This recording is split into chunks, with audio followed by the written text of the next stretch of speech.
Kicking back on this summer breeze.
Welcome to Double K's Classroom.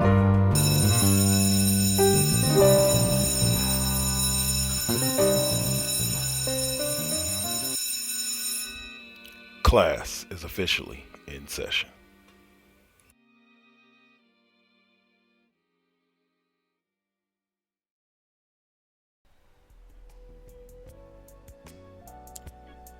The following Four Aces production is for mature audiences only. Listener discretion is highly advised.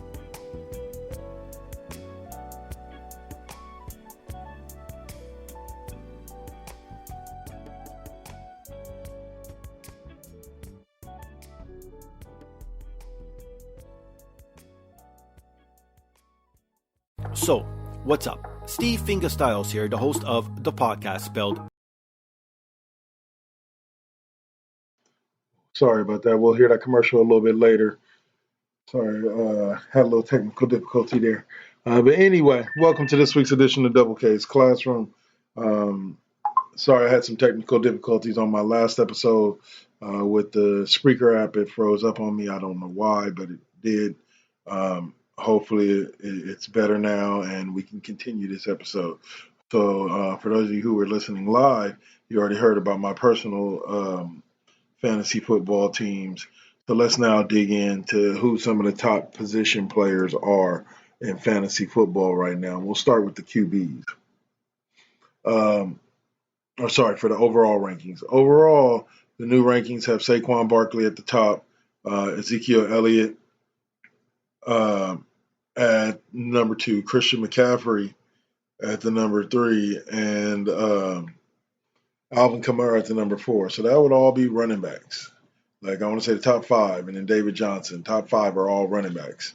Then you come into Devonta Adams, DeAndre Hopkins, and you go back Todd Gurley, James Conner, and Odell Beckham round out your top 10.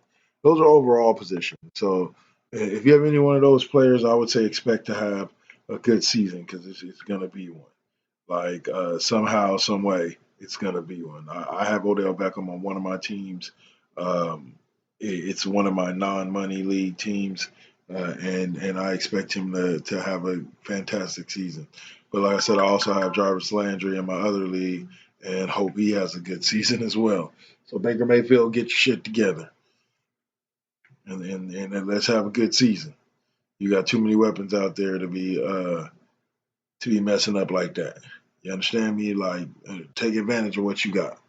But let's get into them QBs. The QBs, the top 5 QBs for 2019 ranking so far have been Patrick Mahomes, Deshaun Watson, Aaron Rodgers, Baker Mayfield, and Carson Wentz. Now, see, I would replace Mayfield with Jimmy Garoppolo, he hasn't had two. I think he's only thrown 2 picks to like 4 or 5 touchdowns. And yeah, that would probably be about it. Other than that, like it's a pretty solid list. So I don't have any of them. Not Mahomes. No, I have Deshaun Watson in 1. I don't have Aaron Rodgers. I don't have Baker Mayfield. I don't have Carson Wentz. So those of you who do, consider yourself lucky and consider yourself that you're going to probably have a pretty decent season when you look at it all. Let's look at some of the stats from some of these quarterbacks. Like you got Lamar Jackson, who I have on my bench on my Battle for the Eagle. My Battle for the Eagle fantasy league. He's got what, almost 600 yards passing, 7 touchdowns. He's about to play KC this week, so we'll see it. We'll see if that stands. If that continues to make way the way it has in the past. Austin Eckler is the number 2 scoring person, at least on NFL fantasy. I'll say he has 124 yards rushing, 183 receiving, 2 TDs in the air and on the ground for 62 fantasy points, but he has lost a fumble, which can cost you some fantasy points there. Dak Prescott, who is the other quarterback that I have in my battle for the Eagle. Y'all laughed at me for taking both of them, but I managed to get basically what's the best 1-2 QB punch in the league, damn near. But we'll see how that one works out. We'll see.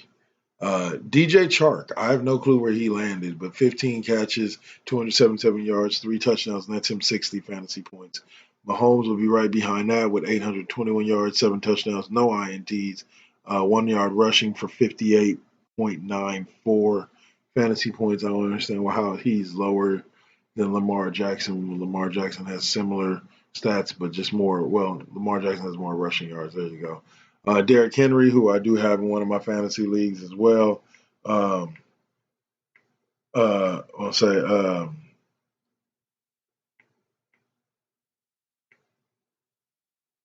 which I do have one of my fantasy leagues as well, doing good, 218 yards, 3 touchdowns, 4 receptions for 89 yards and a touchdown, 57 fantasy points. Sammy Watkins, who came busting out the gate with 183 yards in week 1, only put up like 60, 70 in week 2 for a total of 247, 3 touchdowns, 57 fantasy points. You're also looking at John Ross, who came out of nowhere, 11 catches for 270 yards and 3 touchdowns. Then we get to Dalvin Cook, 265 yards on the ground, 3 touchdowns, 5 receptions, and 46 yards for 54 fantasy points. And then we finish it out, round out the top 10 with Marcus Mariota, 706 yards passing, only 4 touchdowns, but no interceptions, and 90 yards rushing for 53 fantasy points. I would say 100% fantasy football. That's your top 10 guys right there. But at the quarterback position, you got Mahomes, Watson, like I said, Aaron Rodgers, Baker Mayfield, Carson Wentz. Those are your top guys right there. Let's see. Then you also have the top running backs. Okay. The top running backs are, as listed, Saquon Barkley, Ezekiel Elliott, Christian McCaffrey, Alvin Kamara, David Johnson, Todd Gurley, James Conner, and Joe Mixon and Dalvin Cook. Now, I would say remove James Conner because he hasn't had that good of a season so far. Who to replace him with, I don't know. But I know I would just drop James Conner. Maybe replace him with Frank Gore. Because they didn't, let go of Frank Gore. No, they kept Frank Gore and let go of LaShawn McCoy. LaShawn McCoy, you can put him in there. He's had a pretty good start for the Chiefs. So, but James Conner definitely doesn't deserve to be in that top 10, not my personal opinion. But according to the fantasy points, Austin Eckler deserves to be up there and is not up there. So and so does Derrick Henry, and he's not up there either. So do your research, folks. I've stressed that on every fantasy episode I've ever done. Do your research and find out who, what, when, and where each one of the athletes goes. Okay, or who, what, when, and where, like where they rank, and how well you think they'll do. That's even before you do a draft, or not before you do a draft at the beginning of the season, before you do a trade or pick up a waiver wire. Do your research on the player. Make sure that he's going to be consistent. Make sure that they're going to be somebody that's going to score points for you. All right, so now we move on from the running backs to the wide receivers. Wideouts, top wideouts according to this were Devontae Adams, DeAndre Hopkins, Odell Beckham Jr., Julio Jones, Juju Smith-Schuster from USC, Michael Thomas, Tyreek Hill, Mike Evans, Antonio Brown. Now, I'm going to scratch him off that list right now. And Keenan Allen. Now, I'm going to go ahead and put TJ Chark in at number 9 just so he's on the list, because he's on the fantasy football scoreboard list. So is Sammy Watkins. Sammy Watkins is on. Tyreek Hill is hurt. I believe like broken collarbone or something like that. He's out for a few weeks. So Sammy Watkins needs to step up and kind of take his place, along with that kid Robinson, who was a beast during the Oakland game last weekend.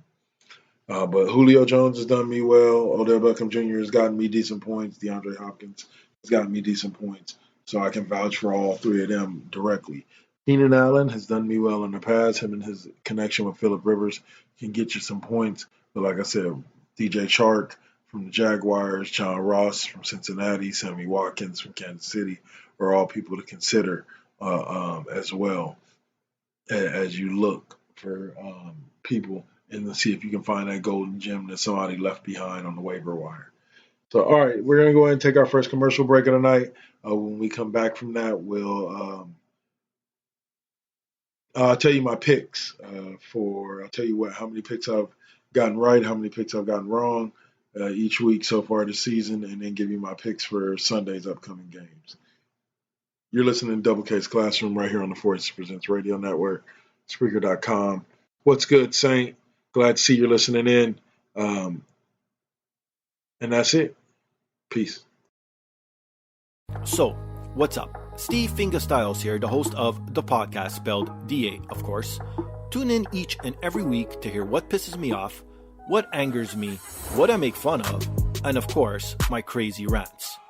I also have incompetent co-hosts, cool guests, and a silent producer that sucks. So what more do you need from a podcast? You can listen on Apple Podcasts, Stitcher, TuneIn, SoundCloud, and the Pod Bros Network. Peace. From the galactic depths of the comic book universe comes the Ghosts of the Stratosphere, ready to galvanize and energize your mind with the latest of comic book news and reviews. And why are you stopping me? Yes, that's much better. Hi, this is Andy Larson for Ghosts of the Stratosphere. Join me every week along with my co-hosts Rob Stewart and Chad Smith, as well as a cavalcade of fantastic comic book guests, as we dish out heaping helpings of the greatest and latest of comic book news and reviews. New shows posted every Tuesday with bonus shows every first Friday of the month. You can find us on iTunes and Stitcher under Ghosts of the Stratosphere, as well as on our website, www.gotstratosphere.com. Hope to see you soon, folks. Tune in, folks. It's now time for Double K's Lesson of the Day. All right. So normally my lesson of the day would be a rant that I go off on, but at this moment, I'm trying to develop something for this upcoming basketball season, and I'll drop it soon. So for right now, what I'm going to take a look at is I'm going to go into my ESPN account, and I'm going to find my my pick'em, and we're going to go over kind of where my pick'em is at right now, and where what picks I have for this upcoming week. Okay, so let's take a look here. So up till now, I've scored 24 points out of a possible 32, I believe. Yeah, because there's been 16 games. So 11-5 last week, 13-3 the first week. So far, I'm 0-1 this week. With having picked the Titans over the Jags, and well, we know how that turned out. So in the Falcons-Colts matchup, for some odd reason, I took the Falcons because I think they're the favorite to win, but just something in my gut says the Colts are going to win. But I'm gonna still go with my pick of the Falcons. I expect the Bills to lose to win in Buffalo, taking on the Bengals, who just showed that they're not really ready for prime time or ready for football against the 49ers. Unless the Dolphins all of a sudden turn into the 72 Miami Dolphins, I doubt they're beating the Dallas Cowboys in Dallas. So that game's definitely going to Dallas. The Packers have taken on Denver and Green Bay. I think Aaron Rodgers has some boys rolling. That defense out there is solid. So I'm taking the Packers over the Broncos. Let's see, the Eagles. I'm taking over the Lions, even though the Lions did tie, I believe, the Cardinals last week or a couple of weeks ago, or it might have been last week. And they're 1-0-1. I expect them to lose to the Eagles, who are going to move on to be 2-1 after this week, playing at home. The Chiefs are rolling, but so are the Ravens. This is your matchup of the week right here. I don't know what to tell you. Like, it should make for an amazing show. It should make for a game to watch. It's 1:00 game on Sunday. I don't know. They may end up flexing it, so keep your ear out for that. But it's Kansas City and Baltimore in Kansas City. Patrick Mahomes versus Lamar Jackson. That Ravens defense versus that Chiefs offense. That Ravens offense versus that Chiefs defense. Whoo, buddy, has all the storylines you want to see. So I pick the Chiefs. I know a lot of Raiders fans out there are going, boo, fuck the Chiefs, and all that, but I'm down. I'm down for the Chiefs in that. I did take, even though they are an 14% or 86 to 14% favorite to lose this matchup, I took the Raiders over the Vikings. I just think that the Raiders can do something special. I think if they keep feeding the ball to Jacobs and using Tyrell Williams as Derek Carr's favorite target or top target, I think that not only can I win fantasy-wise because I have Jacobs and Tyrell Williams, but the Raiders can win some games because that defense is pretty good, and I think that offense, once it gets clicking, will be even better, and I think it's going to start clicking this week in Minnesota. The Patriots, once again, 99% chance of victory, and I push it to 100% chance of victory because I picked the Patriots over the Jets. I don't think the Jets have beaten the Patriots but maybe 3 times in the past decade. That's 20 matchups, and I think they've beaten them like 3 times. Like the Patriots are 17-3, I think. I can look that up, but I don't really care to because it's the Patriots and Jets. It's not 2 teams I care about. But anyway, I don't know why, even though they're 0-2, they're starting Daniel Jones. Jameis Winston is seeming to have an off season, even though they did have a bounce back game last week with the win after losing to San Francisco in the opener. I took the Giants over the Buccaneers. It's my upset pick of the week. I think the Giants offense will be reinvigorated with Daniel Jones taking over, and I think that defense will do just enough for them to get the win over the Bucs. Actually, in a pick that I'm going to change right now, because I didn't know at the time that I made the picks that Cam Newton wouldn't be playing. I'm taking the Arizona Cardinals to get their first win of the season over the Carolina Panthers with no Cam Newton. So the next matchup is a 425. So I guess this would be a 125 my time matchup. Saints taking on the Seahawks. I took this pick more with my heart than my head. The Saints are going to be playing without Yeah, my heart. I'm gonna change this one too. I think the Seahawks are about to get the win over the Saints only because Drew Brees is hurt. Um, like at first, if Drew Brees was playing, I would say that something about them Saints they're gonna get that win. But so next up is the Steelers and Niners. So just so y'all know, when I'm giving you these picks, I will most likely be picking the Niners every game of the season unless the Niners play the Patriots. That would be the only time I pick against the Niners. But even then, I don't know because the last time they went to New England and New England was the Super Bowl favorite, the Niners blew them out the water. But that was back in Cap days. So they're 84-16 prohibitive favorite to win with as hot as they've been. Pittsburgh coming in with no Big Ben. We'll see what happens. I took the Chargers over the Texans, Texans are playing well. And they do have Hyde and Duke Johnson now as a solid running back tandem.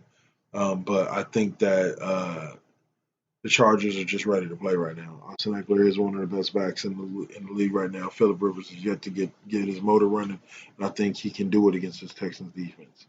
5:20, the nighttime game. Cleveland Browns or Rams go to Cleveland. I picked the Rams just because I love Cleveland to death and what they're doing out there. But the way that they've started off this season, no way that the Rams game is going to be that game when they turn it around. No, you got to come into that Rams game hot in order to have any chance against the Rams. And I'm not saying Cleveland's defense isn't good. I'm saying Sean McVay can out scheme the defensive coordinator for Cleveland and can do it. I think pretty easily. And I think Wade Phillips can out scheme Freddie Kitchens on the offensive side of the ball. So I just think that the Rams are better in just about every way that they need to be in order to win that game. Then on the Monday night game, you got Chicago Bears taking on the Washington Redskins, and I think the Bears are going to take that game.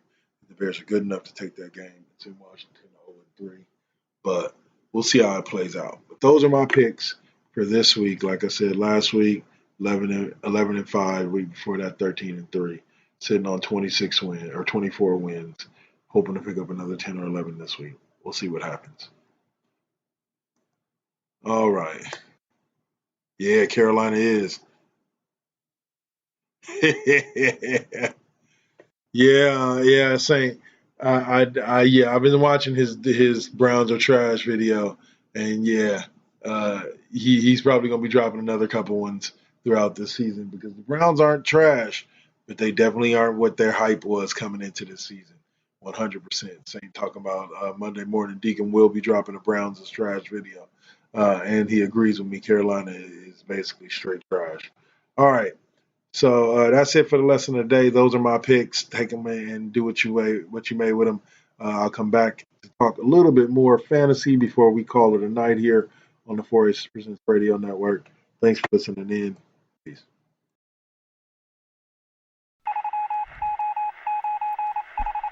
Tune in, folks. It's now time for Double K's Lesson of the Day.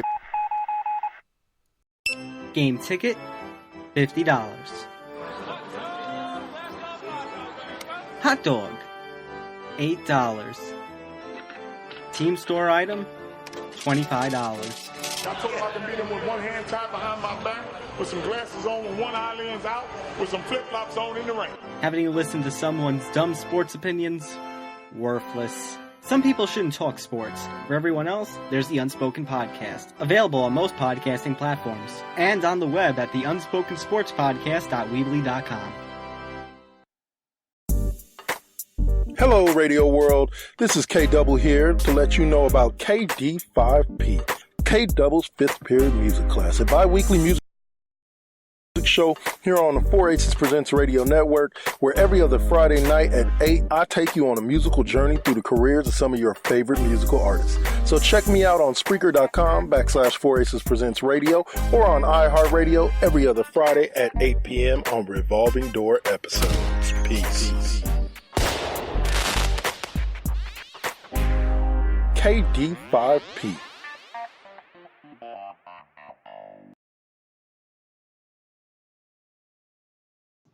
All right. and I'm back. All right, so let's talk some fantasy football. All right, so we're going to kick off with the top fantasy tight ends. Of course, there's Travis Kelce and George Kittle, two guys that broke the single season yardage record last year, literally on back-to-back games. Kelce set it, I think both in week 17. Kelce set it in his game, which was the day game, and then Kittle came back in his game, in the afternoon game, and broke it again. But now it belongs to George Kittle. Zach Ertz is up there, Evan Ingram, O.J. Howard. I actually didn't end up with any of them except for George Kittle. I didn't end up with any of them in my money leagues, and I ended up with George Kittle in one of my both of my non-money leagues, I believe. But that was because I was able to reach out and grab them at that point, because those guys they drafted who they thought was the best people. But they didn't realize that, can't mess with me. Like I said, 2-0, 2-0, 2-0, and then 0-2. I always got to lay 1A. But as far as fantasy tight ends go, I think I chose well Eric Ebron and Vance McDonald, who actually got me 17 points last week in one of my money leagues, and then in the other one, Greg Olsen. So I think that's a pretty solid one. He got me 11 points in that league with a 100-plus yard game. So, all right. So moving on, for those of you who have them, in my Yahoo league, we don't have kickers. But for those of you who have them, Greg Zuerlein, number 1, Gostowski, number 2, Tucker, number 3, Lutz for the Saints, number 4, Butker for Kansas City, Fairbrain for Houston. Robbie Gould actually made the list for San Francisco. Probably one of the most stalwart kickers out there outside of the next guy, who was Adam Vinatieri for Indy, Brett Maher for Dallas, and then Jason Myers for Seattle. All of these guys put up at least 5 to 7 points a game as far as from the kicker's position. And that let me tell you, comes in handy. I won my last matchup on the kickers. Like, don't get me wrong, I had the lead before my kicker by like 1 point before my kicker came out, but I ended up winning by 12 because my kicker scored me some decent points. So trust me, guys, like, kicker can mean a difference between winning and losing. The kicker can also mean a difference between stretching your lead and looking better than you actually played. But when you only have one quarterback and that quarterback is inconsistent, man, Jared Goff, it can hurt. It can hurt. So anyway, those are the kickers. Last is the special teams defense. Depending on how you play, special teams could be one of those sections that gives you a constant stream of points, from return yards to sacks to turnovers to all of that. Or you could be frustrating, like some of the leagues I've been in, where they don't get return yards, they don't get sack points, they only get points for turnovers, and then touchdowns after turnovers, and they only get 3 points instead of 6 points. Yeah, it's frustrating. But overall, defenses come in handy. The top defenses for this fantasy season so far: Chicago Bears, Los Angeles Rams, Jacksonville Jaguars, Minnesota Vikings, Los Angeles Chargers, Houston Texans, New England Patriots, surprisingly, the Colts, who everybody knew was going to be good, the Bills, who were surprised, and the Saints defenses played well. Here's my only problem. San Francisco should be up there.